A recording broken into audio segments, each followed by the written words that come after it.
সৃষ্টি করতে যাচ্ছেন এটি সংবিধান বিরোধী।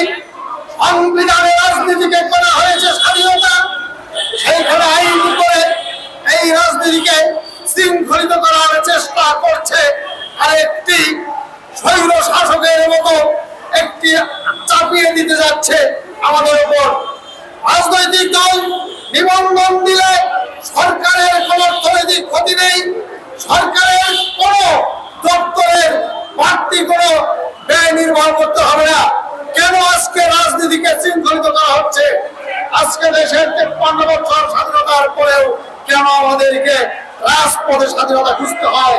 5ই আগস্টের আন্দোলনে আমরা রাজপথে ছিলাম, আমরা রাজপথে আন্দোলন করেছি, স্বৈর শাসককে দেশ থেকে বিতাড়িত করেছি ন্যায় বিচার পাবো আশায়, কিন্তু বিচার ব্যবস্থা ভেঙে পড়েছে।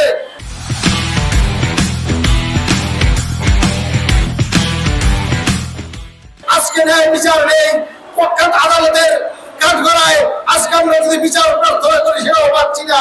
আজকে যারা নিবন্ধন পায়নি তাদেরকে নিবন্ধন দিতে হবে নিঃশর্ত ভাবে, এখানে কোনো শর্ত নেই, আবেদন করলে তাদেরকে নিবন্ধন দিবে। আর নিবন্ধন দিলে সেই দলটি তার নিজ